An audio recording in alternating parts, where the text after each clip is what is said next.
Здравейте! Днес ще правим един много лесен опушен и вечерен грим. Надявам се да ви хареса. Ако искате да видите как да го направите, ето може да го видите близо, гледайте нататък. И така, за този грим е много важна основата. Аз ще използвам този път едно съвсем обикновено червило, в случая е леко кафяво и ще беше Electric Drama 730 на Estee Lauder, нещо такова. На себе ще предполагам, но няма значение. Ще го използвам като основа на очите. В момента малко хора така иначе ползват кафяво червило, но може би много от вас имат. Може да използвате и друг цвят, разбира се. Нанасям го на клепача, както и да е. Мисъл, гледам горе-долу да спазвам някакво, но това е нужно, за да може да лепне грима на окото. По принцип, идеята е, че се редуват мазничко и сухо. Знаете как слагаш мазния фондютен и отгоре слагаш суха пудра. Мисъл, така трябва да се редуват общо взето. Така, нанесли сме кафявото. Ще приближа малко, да може да виждате добре. Виждате как горе-долу изглежда. Сега много важно е, за да може да се получи наситено черно, защото знаете как позират обикновените сенки, особено за очи. Много важно е каква основа ще сложите отдолу. Има отцветени готови основи черни, които може да сложите. Може да сложите, например, очна линия или нещо друго. Аз, да кажем, имам ето такава, води се Gel Liner на Coastal Sense. Много добро за основа, но предполагам, че малко от вас го имат. Затова ще използвам един съвсем обикновен черен молив. Мисля, че на Impala, ако се лъжа. Много обикновен. Знаете, че те са така по-кремообразни. Нанасям го на цялото око. Той ще даде точно тази плътност на черното, която търсим ние в този грим.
След като вече нанесохме черното с молива, идва момента, в който ще сложим отгоре сенките, за да могат да го фиксират този черен молив и да направим светосянката тук отгоре. Аз използвам черното от ето тази палитра. Тук се вижда, те са две черни. Аз ползвам това първото. Това е палитрата 120 цвята на Beauty Factory. Черното е доста наситено и приятно. Аз, разбира се, няма да слагам за съответния грим, не искам да става наистина твърде черно. Просто искам, виждате как е на това око. Тук в краищата да прилича повече на сив, отколкото на черно. На мен лично така ми харесва. На вас, ако ви харесва по-тъмно, разбира се, може да си го направите или пък по-светло. И така, приближавам да се види добре. Слагам с мека четка. Ето. Слагам от черното. С леки потупвания отгоре върху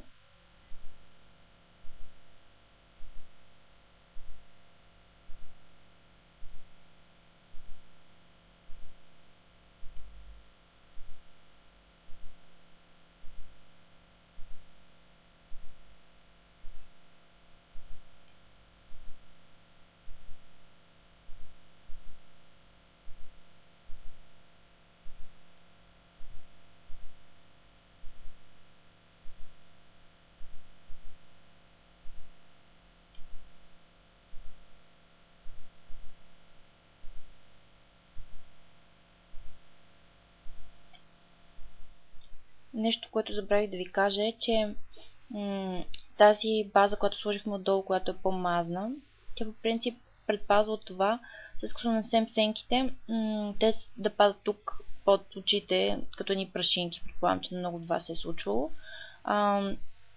Ако въпреки това при вас се получава това нещо, ако въпреки основата, е хубаво или да слагате такава прахообразна пудра тук отдолу и после да изчеткате с четката, или други вариант, който за мен дори е по-добър, първо да гримирате очите си и след това останата част от лицето. Просто трябва да пробвате кое работи при вас и кое е добре при вас. Сега да довършим нашия грим. Взимаме кафяво. Съвсем мъничко ни трябва. Това е натуралната палитра на CS на Coastal Scent. Съжалявам, че Coastal Scent просто кучето ми се бори на земята и два от цветовете се разпрашиха и просто няма как разпрашиха. Боже, как е толкова гол. От кафяво, някакво какво да имате, ще сложим съвсем мъничко ето тук. Отгоре. Да виждам мъничко да се вижда. Съвсем мъничко слагаме, за да може границата между черното и нашия естествен цвят да е по-убита. Някакси. Не е толкова ярка. След това взимаме моя любим Мак Бруле и започваме да размазваме. Значи ще сложим от него ето тук отпред.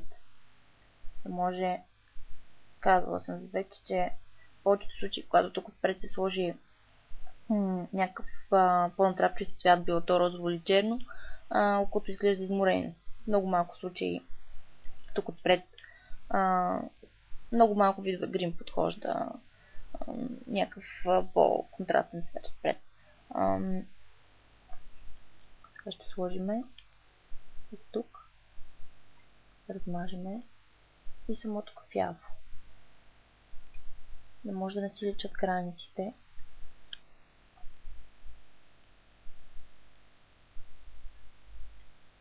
Също правим и за тук. Малко повече съм излязла. Колкото е трябвало. Не.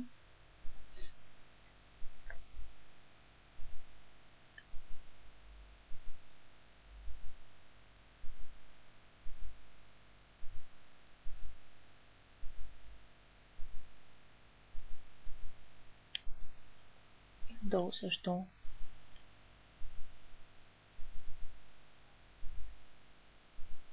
Още се вижда.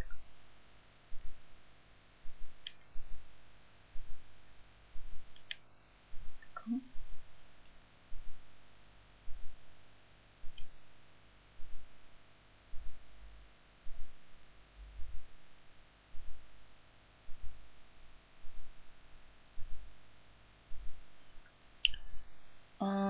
Тук отпред и под веждата ще сложа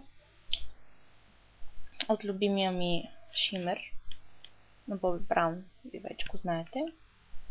Този път ще сложа малко повече от предния валентинския грим. Просто защото ми харесва как контрастира черното. Маза много добре. Вижте се, може би.